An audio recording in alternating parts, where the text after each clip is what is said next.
নমস্কার বন্ধুরা, মৌমির চ্যানেলে তোমাদের সবাইকে স্বাগত। চলে এসেছি আর একটা নতুন ভিডিও নিয়ে, নতুন রেসিপি নিয়ে। তো আজকে নিয়ে এসেছি বন্ধুরা টাটকা ঝিঙে। পাশে একটা বাগান আছে একজনের, সেখান থেকে আমরা টাটকা ঝিঙে নিয়ে এসেছি। আর এই ঝিঙেই কিন্তু আজকে পোস্ত দিয়ে একটা দারুণ রেসিপি করে দেখাবো। তো ভিডিওটা স্কিপ না করে পুরোটা দেখার অনুরোধ রইল।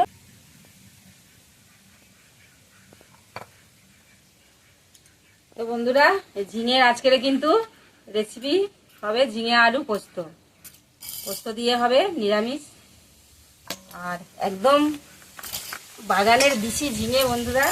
মৌতো বলেছে একদম এই ঝিঙে কিন্তু মাছ দিয়ে ঝোল খেতেও খুব সুন্দর লাগে, একদম কচি কচি ঝিঙে। আর মৌতো ওদিকে পোস্তটা বেটে নিচ্ছে, আর আমি ঝিঙে আলুগুলো কেটে নেব।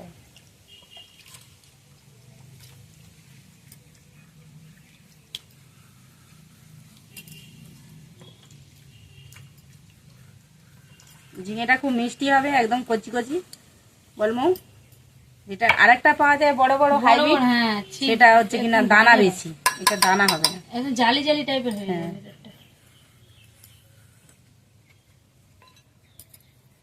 এখানে আমি পোস্তটা বেটে নেবো। এতে কাঁচা লঙ্কা দেবো না, কাঁচা লঙ্কাটা এমনি আমরা চিড়ে দিয়ে দেবো।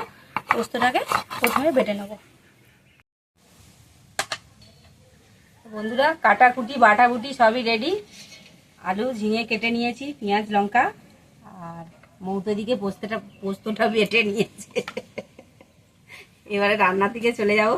উনুনটাও জেলে নিয়েছি, উনুনটা তখন ধরুক, তারপর কড়াইটা বসিয়ে দেবো। বন্ধুরা, উনুনটা জেলে নিয়েছি, নিয়ে উনুনে কড়া বসিয়ে দিয়েছি, আর কড়াটা গরম হয়ে গেছে। এবার আমি তেল দিয়ে দেবো কড়ার মধ্যে। আজকে তো ঝিঙে পোস্ত হবে। তেলটা ভালোভাবে গরম হয়ে গেছে, তেলের মধ্যে দিয়ে দেবো পেঁয়াজ কুচি আর কাঁচা লঙ্কা চেরা।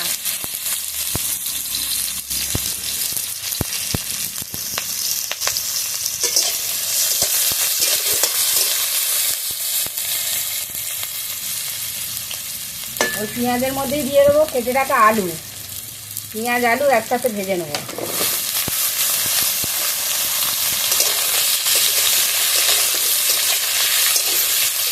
আলুটা আর পেঁয়াজটা ভালোভাবে ভেজে নেব।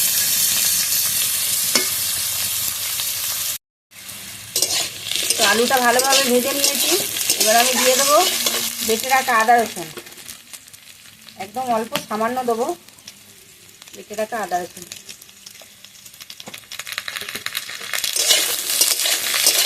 একটু ভালোভাবে নাড়াচাড়া করে নেবো। আদা রসুনটা দিয়েছি।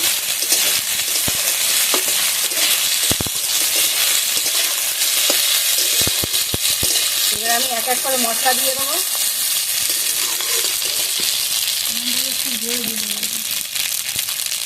নুন,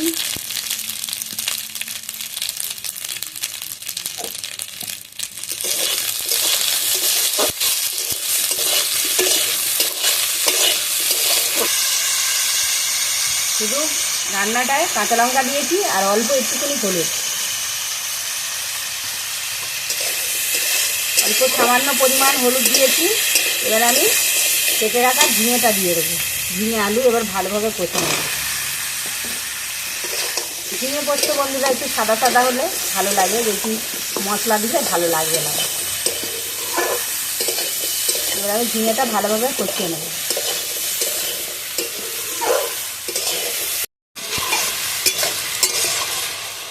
তো এবার আমি ঢাকা দিয়ে দেবো। তো তরকারিটা খুলে দেখবো বন্ধুরা। ঝিঙেটা তো ঢাকা দিয়ে দিয়েছি, আর একদম ঝিঙেটা জোরে কত অল্প হয়ে গেছে দেখো বন্ধুরা। এখনো কষা চলছে।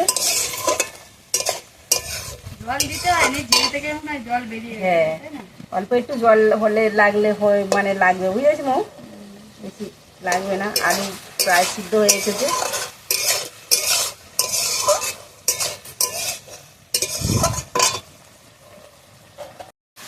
তো আমি এখানে বেটে রাখা পোস্তটা দিয়ে দেবো। এবারে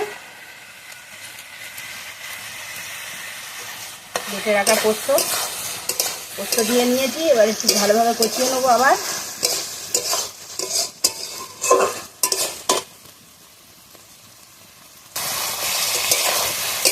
বাটিতে অনেকটা লেগেছিল, বাটিটা ধুয়ে দিয়ে দিলাম।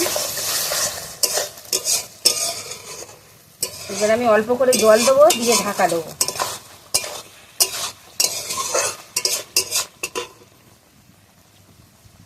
অল্প করে জল দিয়ে দিচ্ছি। প্রায় আলু সিদ্ধ হয়ে এসেছে।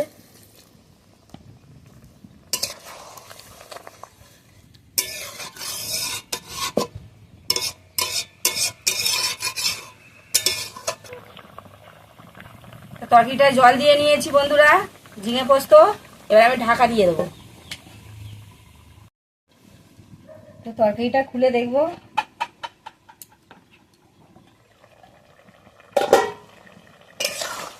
একদম ঝিঙে পোস্ত রেডি হয়ে এসেছে বন্ধুরা। এবার আমি অল্প একটু সামান্য চিনি দেবো। এমনি তো ঝিঙে মিষ্টি, আর পোস্ত দেওয়া হয়েছে, তার জন্য একটু চিনি অল্প করে দিয়ে দেবো।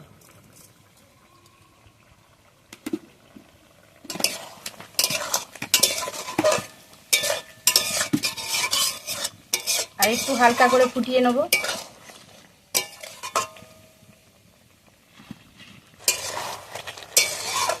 তো বন্ধুরা, ঝিঙে পোস্ত পুরো রেডি হয়ে গেছে।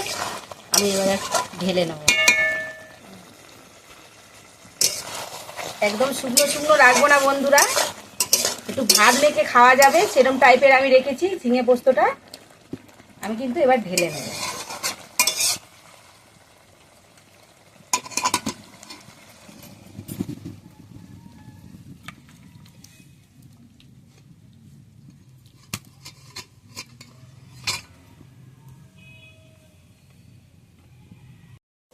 তো বন্ধুরা, ঝিঙে পোস্তর তরকারি আমাদের রেডি হয়ে গেছে। আর তরকারিটা কত সুন্দর গ্রেভি গ্রেভি ভাব আছে, দেখতেই পাচ্ছ। আর ঝিঙে কিন্তু একটাও গলে যায়নি, মানে বড় বড় করে ঘেটে কাটা যায়নি। হয়েছিল, সুন্দর যাতে লাগছে, না গলে যাবে। দেখতেও সুন্দর লাগছে, আর খেতেও কিন্তু অসাধারণ হয়েছে বন্ধুরা। আর তরকারিটা একদম মাখা মাখা হয়েছে বন্ধুরা, একদম শুকনো শুকনো না, ভাত মেখে খাওয়া যাবে সেরকম টাইপেরই আমরা লাভিয়েছি। তো বন্ধুরা, ভিডিওটা কেমন লাগলো অবশ্যই কমেন্টে জানাবে, শেয়ার করতে ভুলবে না, কমেন্ট করতে ভুলবে না। আর যারা নতুন বন্ধু আছে তারা অবশ্যই চ্যানেলটিকে সাবস্ক্রাইব করতে ভুলবে না। আমাদের পাশে থাকবে, আমাদেরকে সাপোর্ট করবে। তো আজকের মতো ভিডিও আমরা এখানেই শেষ করলাম। নমস্কার।